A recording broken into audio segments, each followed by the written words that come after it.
ये question number जो 5 है इसमें लिखा है in the following question find which variables x y z etcetera represent rational और इरेशनल नंबर्स। ठीक है, हमें बताना है कि कौन इरेशनल है और कौन रेशनल है। देखिए x square is equals to, fifth का फर्स्ट पार्ट है x square is equals to 5।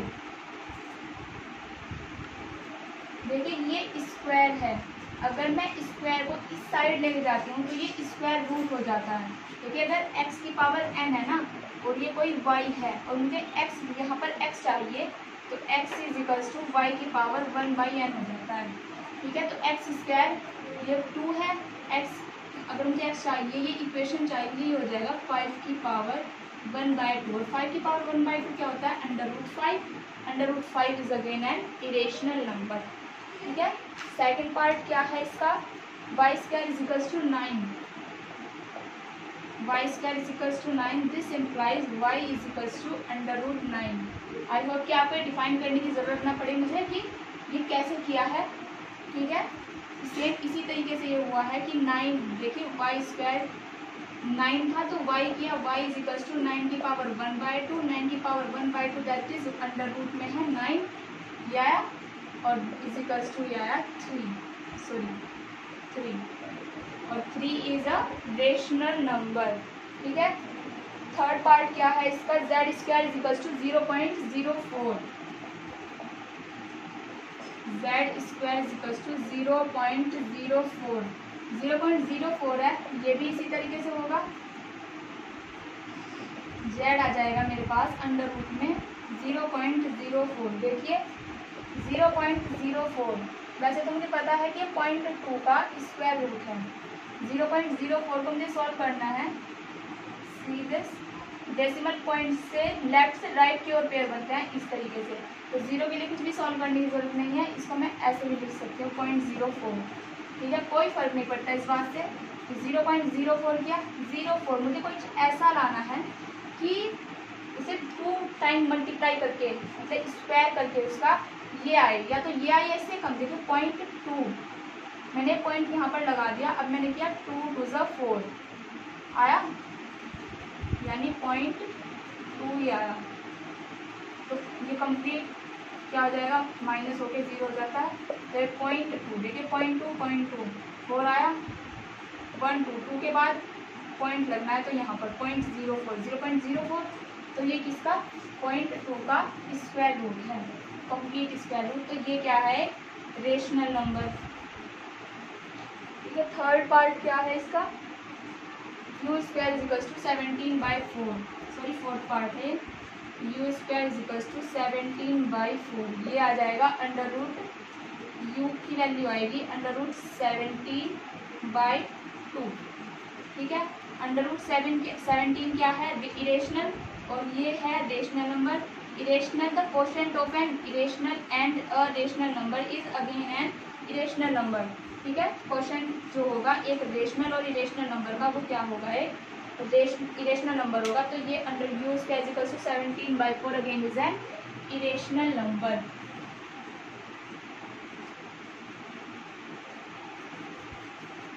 I hope कि आपको ये ना लग रहा हो कि बहुत जल्दी पढ़ाया जा रहा है।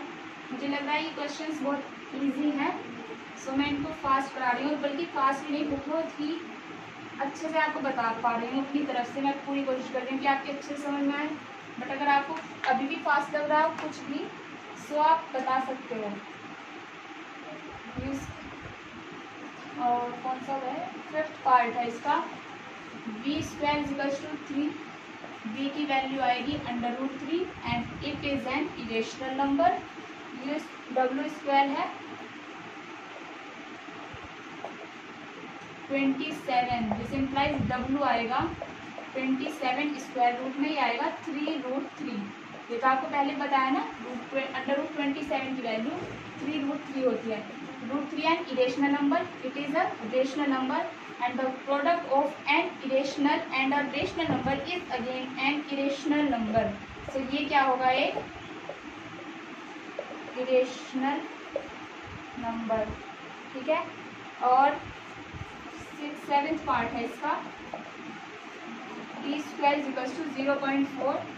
This implies t is equals to under root में है 0.4.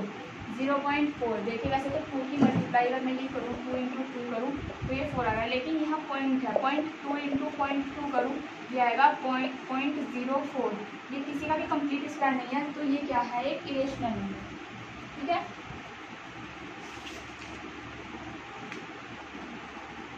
इसमें एग्जाम्पल क्वेश्चन 11 दिया है. Give an example of each of two irrational numbers rules. कुछ एक्सरसाइज के क्वेश्चन जो है मैंने स्किप कर दिए हैं क्योंकि बेसिकली इतने इंपॉर्टेंट नहीं है. मैंने उनसे रिलेटेड क्वेश्चन आपको करा दिए हैं, तो बार बार एक ही चीज़ को दोहराने से कोई फायदा नहीं होने वाला. देखिए question number 11. Give an example of each. Give an example of each of two irrational numbers or two irrational numbers whose first part क्या है इसका, difference is a rational number. उनका जो डिफरेंस है वो क्या आना चाहिए, rational number. Difference is a rational number. देखिए दो इरेशनल नंबर मेरे को ऐसे चूज करने हैं जिनका डिफरेंस रेशनल आए. मैंने आपको पढ़ाया था कि अगर किसी रेशनल नंबर को नेगेटिव से मल्टीप्लाई कर दिया जाए, माइनस से मल्टीप्लाई कर दिया जाए, वो अगेन एक इरेशनल नंबर ही होता है. देखिए अगर मैं एक नंबर 2 ले लूँ और दूसरा भी 2 ही ले लूँ तो उनका डिफरेंस रूट 2 माइनस रूट 2 क्या आएगा, 0. और 0 क्या होता है, एक रेशनल नंबर. ये भी रेशनल, ये भी रेशनल, और इनका जो रिजल्ट आया माइनस करके वो क्या आया, rational. Second is the difference is an irrational number.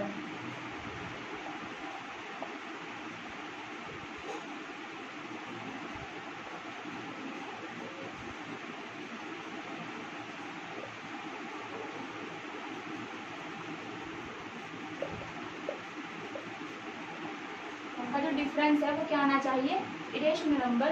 तो देखिए 2√3 एंड √3 ले लिया. एक तो लिया 2√3 और एक √3. तो 2√3 माइनस √3 किया, ये आया √3. कैसे आया ये √3, देखिए जब 2√3 और माइनस √3 था तो इसमें से √3 को कॉमन लिया, ये अंदर आया 2 माइनस 1 इंटू √3, और 2 में से 1 माइनस किया 1 into √3 that is equal to √3. तो √3 आया. तो √3 क्या है, एक रेशनल नंबर. थर्ड है सम इज अ रेशनल नंबर. उनका जो सम हो वो एक रेशनल नंबर आ जाए.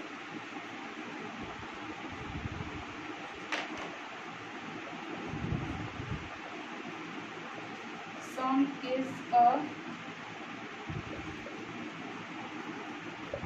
Rational number. देखिए एक लिया √3 लिया और माइनस √3 लिया, इनको ऐड किया √3 प्लस माइनस √3, ये क्या होगा, √3 minus √3 equals to 0 and 0 is again a rational number. √3 भी मेरा इरेशनल था, माइनस √3 भी रेशनल था. इनको मैंने ऐड किया, ऐड करके फिर एक रेशनल नंबर है, और फिर इसने कहा सम इज एन इरेशनल नंबर. और इस बार क्या है, द सम जो है वो एक एन इरेशनल नंबर. ये फोर्थ पार्ट है इसका. उनका जो सम होगा वो इरेशनल नंबर आना है. देखिए 2√5 मैंने लिया प्लस 5√5 लिया.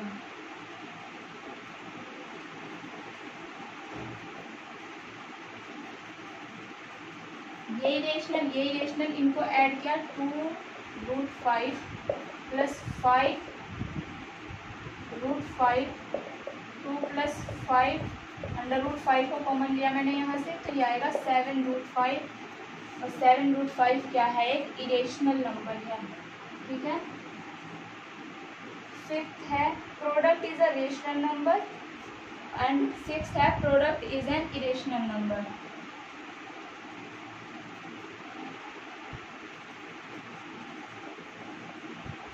फिफ्थ है product is a rational number.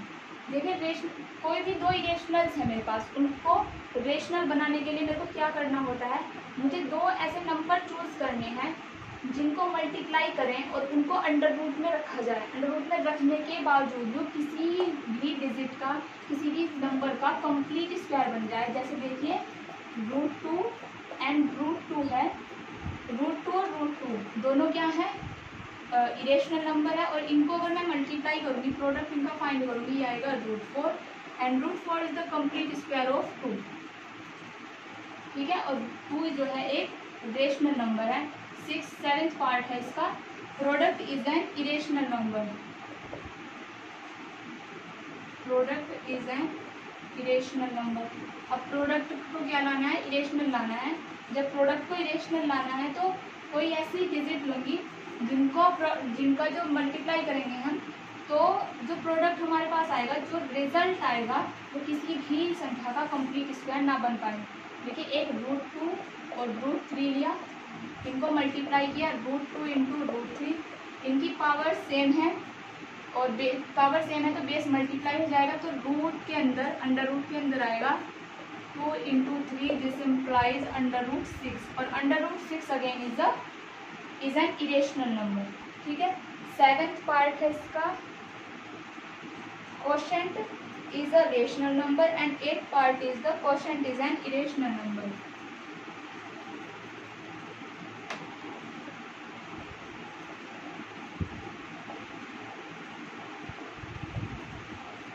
Quotient is a rational number. Quotient लेना है दो इरेशनल नंबर का जिनका जो रिजल्ट आए वो रेशनल नंबर आए। देखिए ऊपर लिया मैंने √6,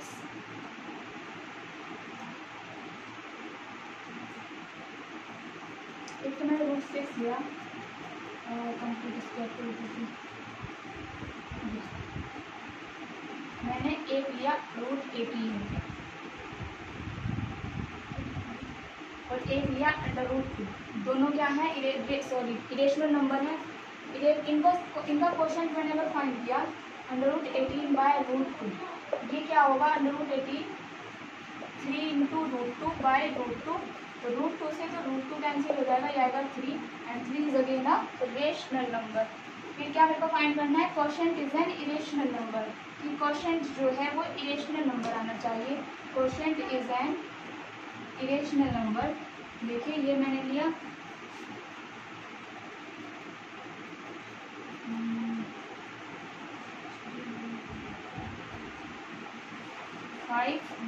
5 और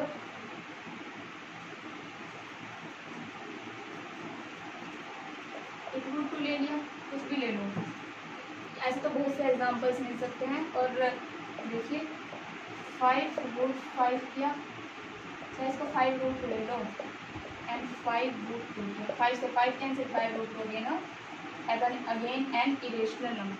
ठीक है, क्लियर हो गए होंगे ये क्वेश्चन तो आपको। Question number,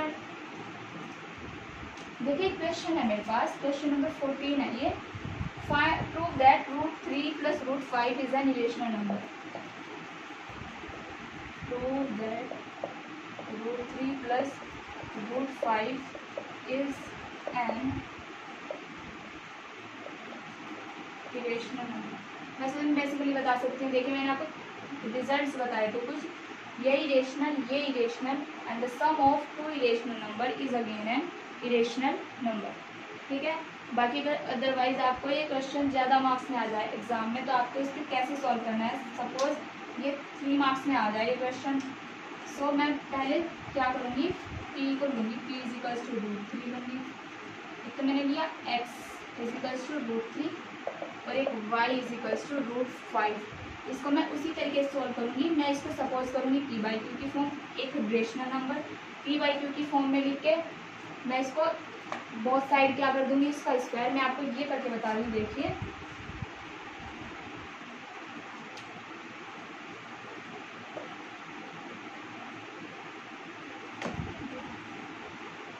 late x is equals to √3, is equal to p by q, root 3 is equal to p by q, where P and Q are integers and Q not equal to 0 and P or Q have no common factor, P और Q के पास कोई भी common factor नहीं है। ठीक है, ये जो है कोप्राइम है, कोप्राइम है तो root 3 equal to p by q आया। इसको मैंने रूट 3 को पी बाई क्यू लेट करने का पर्पज क्या है, पी बाई क्यू एक रेशनल नंबर है, तो मैंने यहाँ सपोज किया कि root 3 is a rational number. Square करूँ मैं इसका, स्क्वायरिंग ऑन बोथ साइड, दोनों साइड स्क्वायर किया, ये आया 3 is equals to P square into by Q square, sorry, and this that is P square is equals to 3 Q square. तो P square is equals to 3 Q square आ गया, तो P square जब 3 Q के square के equal आ गया तो P square जो है एक इवन इंटीजर बन रहा है यहाँ पर,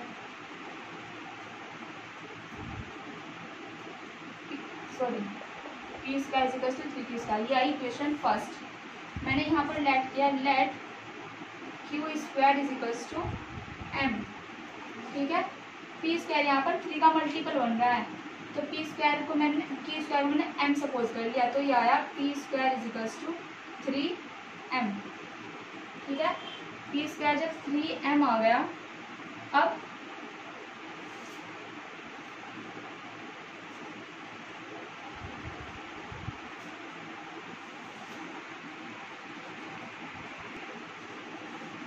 देखिए स्क्वायर करने के बाद आया p square is equal to 3 square, so p square is a factor of 3। This implies p square 3 का फैक्टर है, तो पी भी क्या होगा, 3 का फैक्टर होगा, P is a factor of 3, तो पी भी एक 3 का फैक्टर है। जब पी 3 का फैक्टर है तो p is equal to 3m suppose मैंने कर लिया। अब मैं यहाँ पर फिर से इसको स्क्वायर करूंगी, स्क्वायरिंग ऑन बोथ साइड,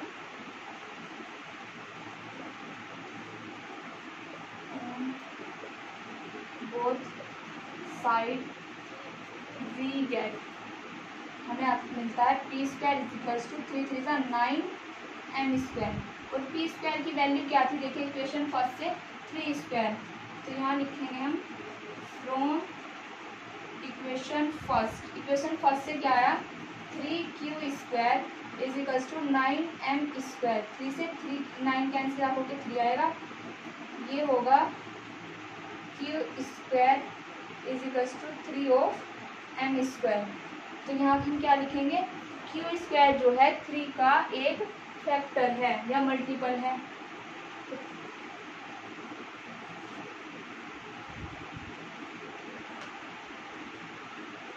इसके बाद में सब ऊपर लिख दे रही हूँ, सबसे ऊपर that is q square is equal to 3m square. This implies q square is a multiple of 3, is a factor, ये बोलते हैं multiple, is a multiple of 3। Q square जो है 3 का मल्टीपल है, this implies Q will be a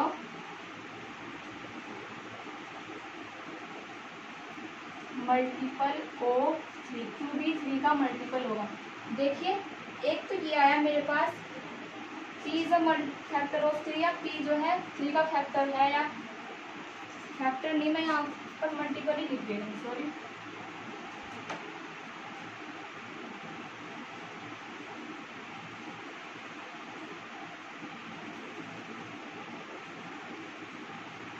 P square भी 3 का multiple है, तो पी भी 3 का मल्टीपल, सेम इसी मैनर में क्यू भी 3 का मल्टीपल है। तो मेरे पास ये दो केस आए, एक तो ये है और एक ये है। मैंने यहाँ पर क्या सपोज किया था, P and Q have no common factor, but P and Q P भी 3 का मल्टीपल, Q भी 3 का multiple. So this is the contradiction of our assumption. So √3 is a irrational number. ठीक है, but P and Q have no common factor.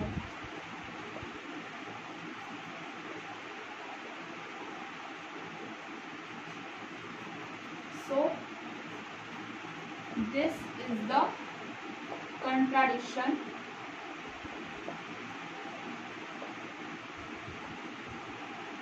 of our assumption. Hence √3 is an irrational number. Similarly,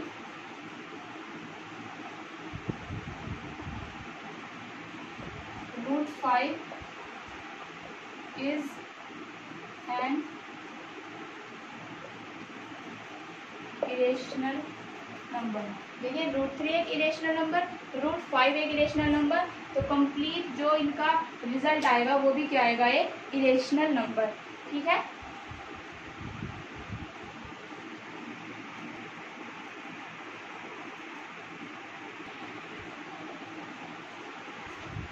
अब मेरे पास इस chapter का only 1 topic बचा है, irrational number को number line पे कैसे शो करते हैं. देखिए वो भी मैं आपको यहाँ बता रही हूँ, इसको रफ करने के बाद.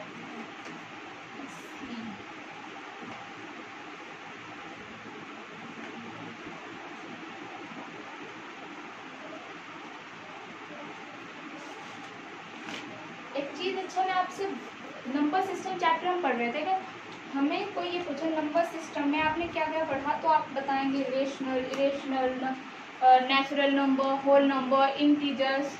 ठीक है, यही तो पढ़े. और इनका जो टोटल कॉम्बिनेशन होता है वो क्या होता है. देखिए अगर हम इरेशनल और रेशनल दोनों ही नंबर को नंबर लाइन पर शो करें तो वो क्या होता है, एक रियल नंबर को शो करता है.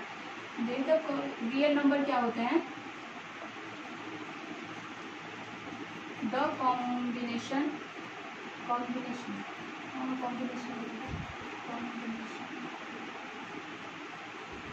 Of rationals and irrationals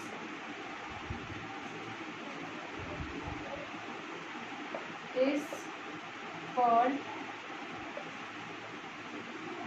real numbers. ठीक है, अब मैं आपको बता रही हूँ यहाँ पर इरेशनल नंबर को नंबर लाइन पर रिप्रेजेंट करना. ठीक है,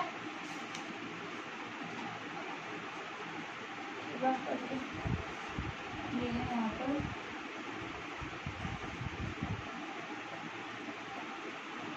representing the irrationals on the number line. देखिए रेशनल नंबर को तो हम सिंपली उनका डेसिमल एक्सपेंशन फाइंड करने के बाद नंबर लाइन पर शो कर सकते हैं, लेकिन इरेशनल्स को नंबर लाइन पर कैसे शो करते हैं वो मैं आपको बता रही हूँ. जैसे √2 है, √3 है, √5 है, कुछ ऐसे प्राइम्स हैं और इनको मुझे नंबर लाइन पर शो करना है. सो मैं क्या करती हूँ, देखिए सबसे पहले मैं एक लाइन ड्रॉ करती हूँ, बिल्कुल स्ट्रेट लाइन.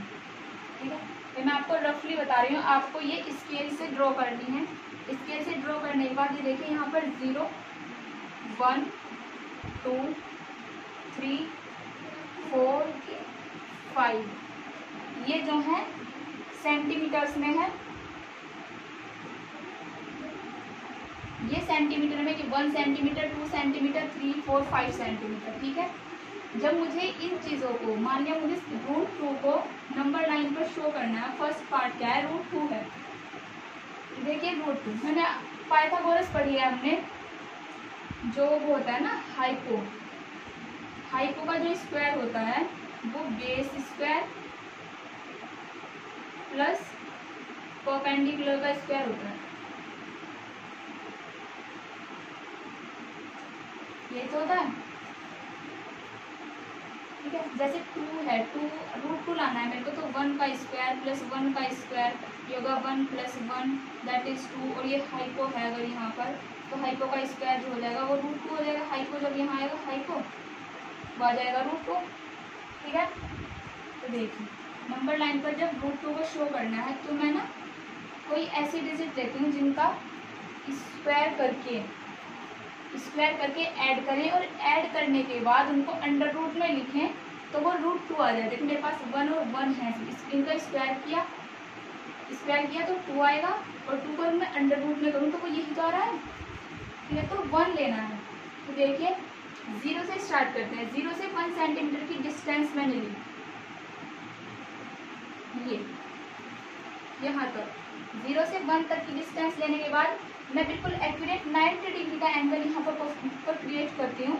90 डिग्री मैंने यहाँ पर सपोज ये 90 डिग्री है, यहाँ तक एकदम बिल्कुल 90 डिग्री का एंगल फॉर्म करना है यहाँ पर डी की हेल्प से 90 डिग्री। और ये 1 सेंटीमीटर है, यहाँ पर भी 1 सेंटीमीटर यहाँ, 1 सेंटीमीटर यहाँ, और मैंने इसको ये हाइपो बना दिया यहाँ पर। देखिए जो हाइपो होगा ना वो √2 आएगा यहाँ पर, ये भी 1 और ये भी 1 centimetre, this is the 1 centimetre. अब मैं क्या लूँगी, मेरे पास कंपास होगा, कंपास को मैं यहाँ पर, कंपास यहाँ से यहाँ तक की डिस्टेंस कंपास में फिल करूँगी, और कंपास उसको एक सर्कल बना दूँगी यहाँ पर। सर्कल बनाने के बाद जो सर्कल मेरा जहाँ भी इस नंबर लाइन पर जहाँ भी टच करेगा वही क्या होगी, √2 की पोजीशन, ठीक है। ये होगी √2 की पोजीशन यहाँ पर। अगर मेरे को √3 परफॉर्म करना है, देखिए ये √2 है, √3 को परफॉर्म करने के लिए क्या चाहिए, √2 का स्क्वायर प्लस 1 का स्क्वायर। देखिए √3 ये 2 आएगा, ये 1 आएगा, ये आएगा 3, और x सपोज किया x ये आएगा 3x² √3, ठीक है। x √3 आ जाएगा। अगर मेरे को √3 फाइंड करना है तो मैं फिर से यहाँ पर 1 सेंटीमीटर और ऐसे यहाँ पर बिल्कुल 1 सेंटीमीटर ऊपर को 90 डिग्री का एंगल मुझे परफॉर्म करना है, यहाँ पर क्रिएट करना है। देखिए ये हाइपो है, इस हाइपो को तो मैं बेस कंसीडर करूँगी। अब जैसे मैंने यहाँ पर बेस कंसीडर किया था इसको, अब मैं इस हाइपो को बेस कंसीडर करूँगी। इस हाइपो को बेस कंसीडर करने के बाद डी की हेल्प से मुझे यहाँ 90 डिग्री का एक्यूरेट 90 डिग्री का एंगल परफॉर्म करना है, और ये डिस्टेंस भी मेरी 1 सेंटीमीटर ही होनी चाहिए, ठीक है। 1 सेंटीमीटर है। अब √2 का स्क्वायर और ये है 1 सेंटीमीटर। अब ये 90 डिग्री, यहाँ पर 90 डिग्री है ना यहाँ पर, और ये बेस है, ये है इसका परपेंडिकुलर का जो वर्टेक्स है, वर्टेक्स को मैं यहाँ ओरिजिन से मिला देती हूँ, ओरिजिन से, ठीक है। ये जो बन रहा है ये √3 आएगी, ये बात, ये चीज़ जो है हाइपो इसका √3 आएगा। अब मैं कंपास लूँगी, कंपास को जो है ये डिस्टेंस फिल करूँगी मैं कंपास में, यहाँ से लेके यहाँ तक, और उससे एक सर्कल बना दूँगी इस तरीके से। सो ये जो सर्कल होगा ये नंबर लाइन पर जहाँ भी कट करेगा वही क्या होगी, √3 की पोजीशन आ जाएगी, ठीक है। ये √2 आया, ये √3 आया। √3 की वैल्यू कम से कम यहीं पर रहेगी, वैसे 1.73 होती है ना, 2 से ज़्यादा होती नहीं। ये मैं मार्कर से कर रही हूँ तो इसलिए थोड़ा गलत आ रहा है, आपको बिल्कुल एक्यूरेट कंपास और डी और स्केल की हेल्प से करना है। तो ये √3 की वैल्यू यहाँ पर आएगी समथिंग, 2 से लेफ्ट करना। इसी तरह आप √4 की वैल्यू फाइंड कर सकते हो। यहाँ पर इसको बेस कंसीडर करके 90 डिग्री का एंगल फॉर्म करना है, 90 डिग्री का एंगल फॉर्म करना है। ओनली 1 सेंटीमीटर की डिस्टेंस को 1 सेंटीमीटर से यहाँ पर मिला देना है ऐसे, फिर कंपास की हेल्प से वो 2 पर होगी कंप्लीट, ठीक है। यहाँ आएगी वो बिल्कुल 2 पर, जो √4 होगा ना, √4 नंबर लाइन पर यहाँ शो होगा, ठीक है। ये चैप्टर बस इतना ही था, नंबर सिस्टम पूरा हो चुका है हमारा। ऐसे एनसीईआरटी में भी आप बहुत से क्वेश्चंस कर सकते हैं। सो आज के लिए बस इतना ही, थैंक यू।